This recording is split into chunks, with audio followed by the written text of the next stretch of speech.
and one hedge fund manager trying to get a good return on education. How he says using business principles can fix broken schools. This is America's #1 financial news program, The Wall Street Journal Report. Now, Maria Bartiromo. We have stagnated. Our educational system has stagnated despite spending massively, massively more money. The percentage of people getting a four-year college degree has flatlined.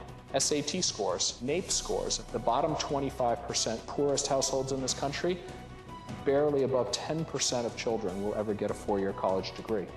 Our economy is decreasing the number of jobs that a non-high school graduate can get, and we're condemning about 1 million children or young people a year to lives of struggle and poverty because we haven't given them that good education. A right deferred is a right denied, and the right denied, this is really the civil rights issue of our generation, is a quality education for every child. Over the course of a lifetime, a college graduate could earn as much as $1 million more than someone with just a high school diploma.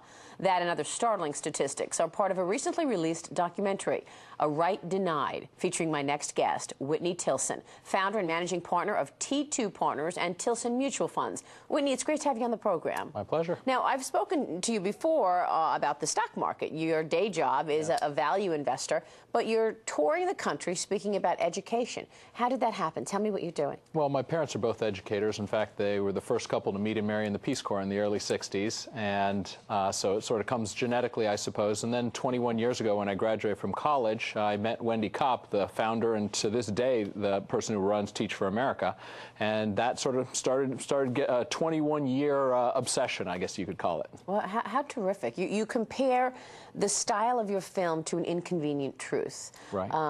You're laying out some shocking data as far as education reform and arguing for education reform. Tell me about that and about the film.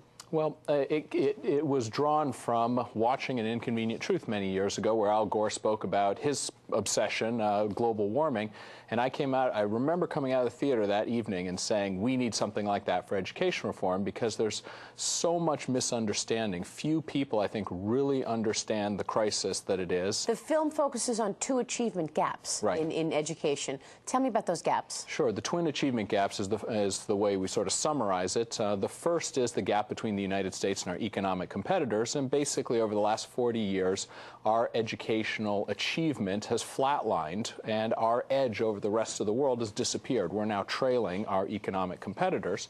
And the second achievement gap is within the United States. We have some of the widest gaps between high-income and low-income children, for example, and particularly low-income minority children. Their achievement levels are massively lower than their more affluent peers.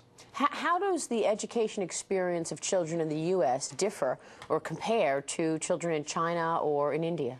Well, China and India, there's just dramatically greater focus, I think. The level of hustle and intensity, the number of days in which they are in school, the incredible focus on education. I think there's an issue in the United States with our schools, to be sure, but it's not all our schools. I think starting in maybe 1970, when our education achievement has flatlined now for 40 years, I think part of it is we had been so rich for so long that we sort of lost our hunger and our drive. We became a little lazy and complacent, frankly, and if you look, if anything, that's accelerating. If you look at where young people are spending their time today, it's not studying hard. It's messing around, watching TV, playing with their iPod. In fact, a recent study showed that the average American ages 8 to 18 spends 7.5 hours a day in front of a screen of some sort. And so I don't think that's happening in India and China. Well, one other issue is that if you're the principal of a school, you don't really have the ability to put the best talent on the field. Like, if you want to run it the way a corporation would run it,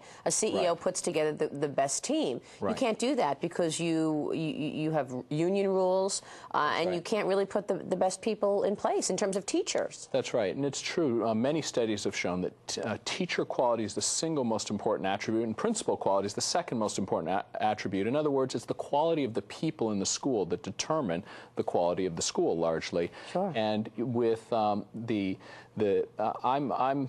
I have no problem with unionization in general, but when it reaches the point where it protects mediocrity or worse and entrenches people who aren't cut out to be teachers or principals, and then when you have a system that allocates the lowest caliber people to the students who most need the best people, the ones who come from disadvantaged backgrounds, you have a broken system and an immoral system. All right, we'll leave it there. Whitney, good to have you on the program. Thank you. Thank you so much. Whitney Tilson.